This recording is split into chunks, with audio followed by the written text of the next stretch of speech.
Welcome back to A Story to Tell from the campus of Dixie State University. I'm Lane Ronan, and we're speaking today with State Rep Brad Last. Have I pronounced that right? Sure. Your name is actually Last? Well, my last name is Last.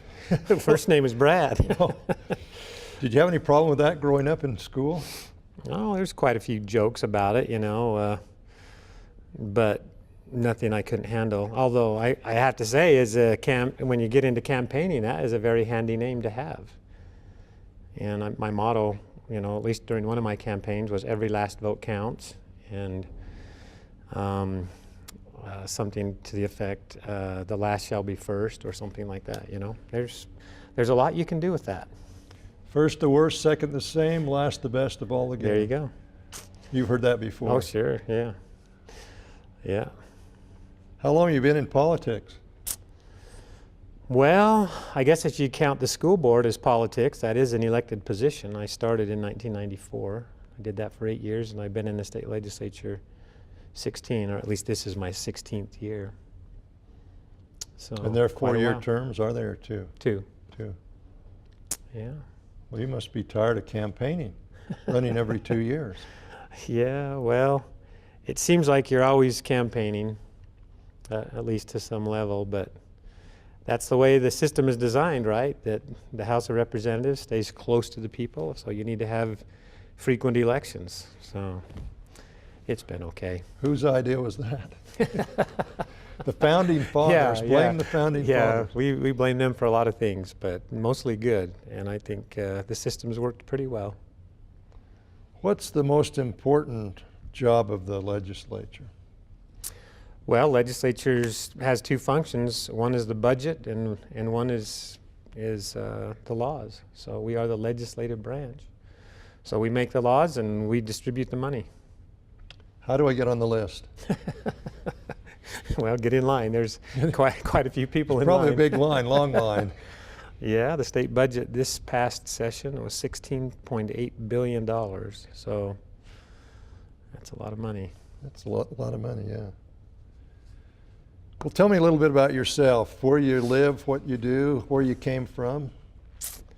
Yeah, well, I grew up right here in southern Utah, in Hurricane, and my dad came to Hurricane in 1960.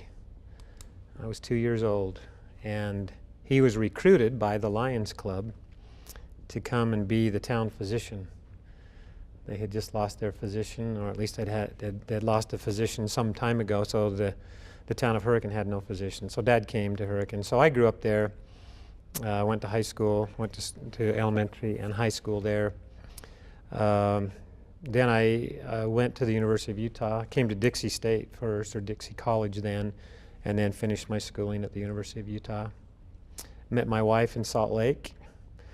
Stayed there for about 8 years after I graduated, and worked in a couple of different jobs, and then came back to southern Utah in 1991 to help my dad and a partner of his named Betty McDonald to start and operate a home health and a hospice company, Southern Utah Home Care and Hospice. So we did that for 20 years and then sold that company in 2010.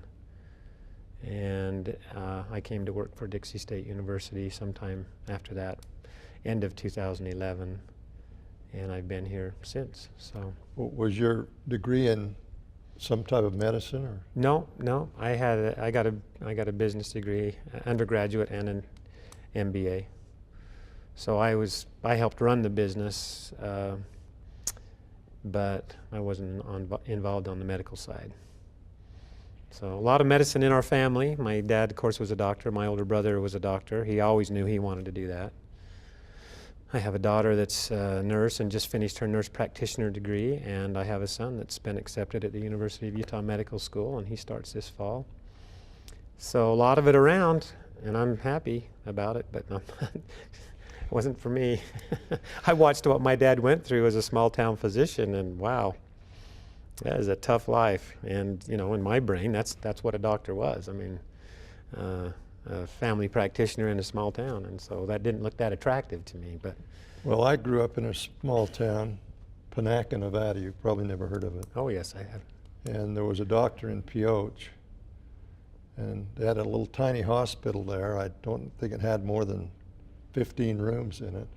It's vacant now. We were just over there last Saturday, Memorial Day weekend, and I remember back having my tonsils out there, and it was a small town physician, and we were in Panaca, which was 11 miles away, but he'd come down, and if we were sick, come down and visit us. Sure. It was a different life then, different world. Well, and the town doctor was beloved by the community, and that's how it was for my dad. But he gave a significant part of his life to the people of Hurricane in southern Utah, and he loved them. And that's what we saw when we grew up. But you know, it took a lot of time away from our family. We didn't do much. I never learned how to fish and Lucky you. or anything like that, so I don't have to deal with that. Do you know how to ride a horse? I do know how to ride a horse. Always had a horse as a kid. In fact, my dad, he grew up in Gunnison, Utah. You know, he worked really hard.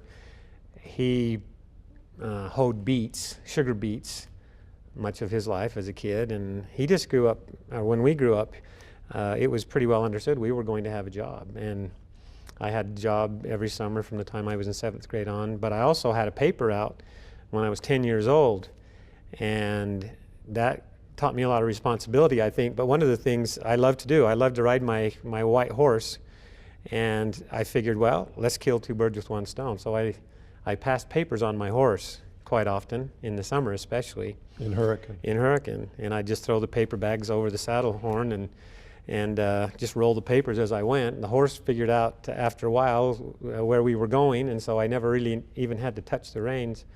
And I was always a little bit amazed that people would come through town and they'd want me to stop for pictures. And I couldn't figure out what the big deal was, because for me and a lot of my friends, having a horse was just a form of transportation.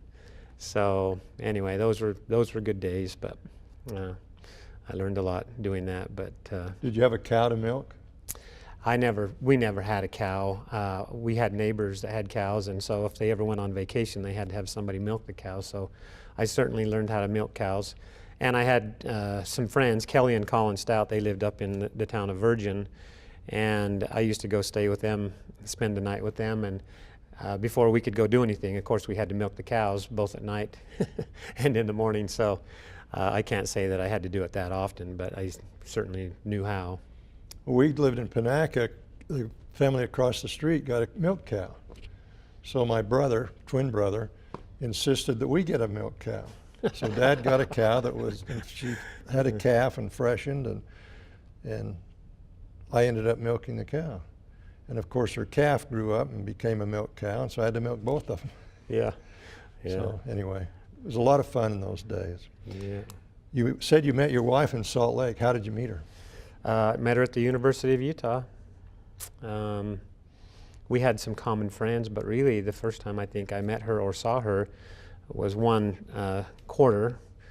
We weren't on semesters back then, but one quarter we had classes and we crossed paths every day, or at least several days a week on campus. And I picked her out of the crowd, and I guess she picked me out of the crowd, and we were able to make the connection through some common friends, and the rest is history. Her name's Jan Groen. She's beautiful, and we've got 5 kids, and we moved to southern Utah, like I said, after a few years in Salt Lake, and she's really loved southern Utah. I don't think I'll get her out of here. Even if you wanted to. Yeah. Well, tell me about your children. We have 5 kids. 2 girls are the oldest, and then 3 boys. So the older 3 kids are married. We have 4 grandkids. And I have a son here at Dixie State University, and our youngest son just graduated from high school, and he's leaving on an LDS mission on July 5th. So Where is he going? Fort Worth, Texas. Well, that's a foreign country, isn't it, Texas? Well, they do have their own native tongue, that's for sure. But we do in Hurricane too. So that'll I be heard normal for that. him. I was talking to somebody about mission field, and a guy I talked to this morning, he's a teacher. He teaches Spanish, and I said, where did you learn Spanish? He told me some southern country where they speak Spanish. And I said, I went to a foreign country and I learned the language quite rapidly. And he said, where did you go? And I said, Canada, and he laughed. But, you know, it was a foreign country. Yeah, sure. Well, tell me about the legislature. How do things get done up there? Well, you know, in the House of Representatives, at least, it's a pretty robust body. I mean, it's a very exciting place. But like any other politics, I mean, things get done when somebody has an idea and they have some passion and they can bring other people along and get them to support that idea. So that's really how it works. And one of the most important things in politics or in the legislature is having relationships with people that you can trust and building up confidence in them and them in you over some period of time. And I think having some political capital to spread around too is helpful by helping people with things that matter to them. When you're trying to get something done that really matters to you, they'll help you. I think knowledge and experience is another way that things get done. Just knowing how the process works, knowing how bills move through the process, knowing the people that are involved, both on the staff level and maybe in the governor's office or lieutenant governor's office or attorney general's office, you know, having some people there, contacts that you know that have helped you in the past or that you may have helped is great as well. But and then I would just say a lot of hard work. I mean, the legislative session itself is 45 days. I thought you just went up there to have fun. Yeah. You say it's hard work? Well, I will say that in the early days of the legislature, for me anyway, there was a lot less work and a lot more fun than there is now. Over time, two things have happened. One is I have a lot more responsibility now than I did then. And the other thing that's happened, we changed a lot of the ethics rules. And this happened mostly when David Clark from here in southern Utah, Santa Clara, was the Speaker of the House. And there were some things that were going on that we felt were inappropriate. What was that? Lobbyist gifts and some of those kinds of things. But when I first got to the legislature, we went to a lot of dinners and went to a lot of recreational things that were paid for by lobbyists, and basically we've eliminated all of that. And so some of those. So if I was a lobbyist, I couldn't buy you dinner? Well, you can, but there are limits where in the past there wasn't. So A hamburger, but not steak and lobster. yeah, there you go. So yeah, there's limits. I mean, we limited it clear down to $10 for a while, and we found that to be just a little bit impractical. Lobbyists, whether you like it or not, play an important role in a citizen legislature.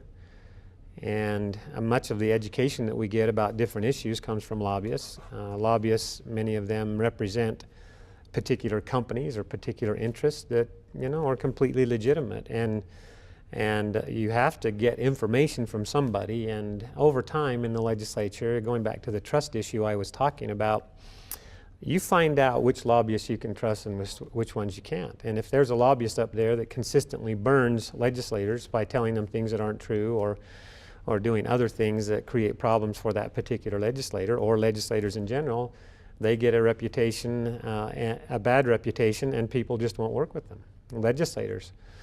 And if you have a lobbyist and legislators don't want to work with them, and pretty soon they're not a lobbyist. So anyway, that just kind of gives you a little bit of an idea of the role that they play.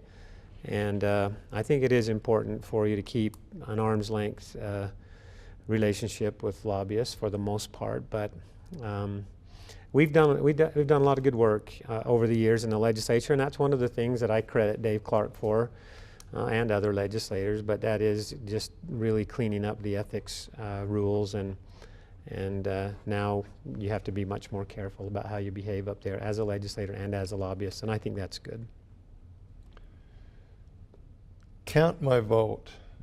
I understand that some people withdrew their signatures or something, and so it's not going to be on the ballot. What does that mean? What does all that mean to straighten out?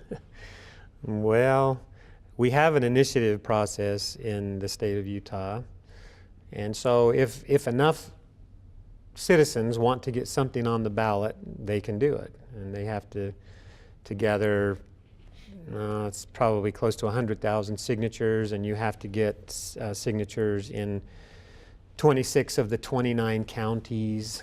And if you reach that certain threshold, then you can get an initiative on the ballot. And of course, this year we have all kinds of initiatives on the ballot. Medical marijuana is one of them that's going to be on the ballot. Is that going to be passed? I don't know. I sure hope not. Not that I'm opposed to medical marijuana. I think that there is certainly a place for it, but I think if we're going to have medical marijuana, that we ought to treat it just like any other drug, and we ought to have very tight controls on where it comes from and who dispenses it, and the dosing and all of those kinds of things. And my opinion is that these people that are really pushing the medical marijuana, there's a different agenda. It's not Well, they just probably want to get it open for recreational use. Recreational use. And what people don't realize is in the legislature quite often, things that just seem like passionate citizens or whatever are really being pushed by people that have a lot of money and that really have something to gain. If you go to Denver or Colorado, for example, they have a booming marijuana business, and there are people over there making a lot of money. And they generate a lot of taxes from it, but there's a lot of social issues that are coming up now, homeless teenagers coming from all over and things like that. But anyway, that's a little bit of a digression, but I worry a little bit about this particular initiative and the way that it's worded and the problems that could create. But going back to your original question, I mean, there is an opportunity, for people to try and get other people to take their name off the ballot if they want to. Because once you sign the ballot, your name becomes public, and if there's a certain time frame after your name becomes public, if that initiative qualifies by getting enough votes or enough signatures, there's a process that people can go through to try and talk people out of formally taking their name off of the ballot. So that's kind of how that works. And I think things are better left to the legislature because we have such a deliberative process. You talked earlier about how do things happen in the legislature? Well, typically they happen very slowly because of this process that we go through. I mean, we have committee meetings, and oftentimes we study things for 2 or 3 years during the interim when we're not in session, and sometimes a bill or a particular policy will have to come up several times before we get it right, and it can pass the legislature. And I think that's right. And we're already moving in the direction in medical marijuana, for example. We've already opened that door to some extent with the CBD oil, and we're moving in that direction. And we will continue to do that, but it's very deliberative. We don't feel like we need to be in a huge hurry. We feel like it makes more sense to be very thoughtful about that process and consider the pros and cons, some unintended consequences and those kinds of things. And so that's the process of the legislature, at least the way our democracy is designed. It was intended to be slow. Sometimes it's really frustrating, but I think that's the best way. Yep. This count my vote thing, I thought the legislature had already passed a law that allowed the dual routes to the ballot. Mm-hmm. Would this have affected that law? Yeah, sure. Back a few years ago, there was a Count My Vote initiative, and it looked to us as a legislature that it was going to pass. And if that would have passed and been on the ballot, we felt as a legislature that it was going to pass, that the voters were going to authorize that method of selecting candidates, which would have been signature only. And we felt like it made sense to have both pass, the caucus system and the signature system, if that's what the voters wanted. And so in order to preserve the caucus system, we passed Senate Bill 54. And of course it's been, there's been a lot of controversy over that, but that's why we passed Senate Bill 54. If this new Count My Vote initiative were to pass, then that would be the path. It would be signatures, and they've caucus anymore. They've dropped the threshold down to 100 signatures, which in my opinion is way too low. 100 signatures Yeah. for a statewide for a office? for a state representative. How much So for? mine's not a statewide office. I don't know, like for a governor, for example, I don't know, but the threshold is very low with the specific intent of getting a lot more people into the process, having big primaries, a lot of discussion. Ooh, you know, I just think the thresholds that they have set up in this most recent initiative were just way too low. So anyway, that's count my vote. So it's dead, so we still have the dual way to get to the ballot, is that Now right? the dual method is the way it is right now. Do you agree with that? Yeah, I'm okay with it. I mean, the caucus system has worked great for me for 8 elections. I mean, I did get signatures this time. But there seems to be some energy out there, if you will, and I would say outside of maybe the people that are really involved in politics that come to the caucuses and come to the conventions. There seems to be some energy out there to have a different system. I thought the signature system we had was okay. I do think we could have done some things and maybe should do some things to strengthen the caucus a little bit more if we're going to have this dual path, but I think it can work. Well, if there's signatures, then if you get signatures, the caucus doesn't have any effect on it. So I guess you could. Well, I'm just saying, I think even in that scenario, you could strengthen the caucus by saying, on the ballot, we're going to identify which one of these candidates came through the caucus system and which came through the signature system. Make it very clear Yeah, which that's a good idea. candidate goes through the caucus, because to some people, that's really, really important. Right. And I get that. I mean, like I said, I got elected 8 times with the caucus system, and so I get that. So anyway, I just think if we're going to have the dual path, we need to strengthen the caucus system a little bit more, make it more meaningful. What about public lands? Well, we've got a lot of it in Utah. We do. Yeah, we've got a lot of public land, and thank goodness that we do. Most of us have grown up really enjoying the land and have a deep appreciation for it. The challenge, of course, is that those of us who live here in the state of Utah feel like we love the land the most, we understand the land the best, and we ought to be able to manage the land or have a much more important role in managing the land. And so, you know, we've been working in the legislature the whole time I've been there, and there have been some real champions. Mike Noel has been a real champion. Ken Ivory's been a champion, but really a number of legislators have been champions of the public lands and trying to wrestle some control or some management of the federal lands back in Utah. You don't have to look very far to see some awful examples of poor management, or good examples of poor management, if you will. The wild horses and the burros, for example, out there on the range, they're destroying the range in many places. But because of all of the regulations, we can't do anything. Right. We can't kill them. We can't, without the federal involvement, we can't corral them and auction them off or find families that want them or anything. We really can't do anything. And we've met, the leadership teams, the House and Senate met with Ryan Zinke, the Secretary of the Interior.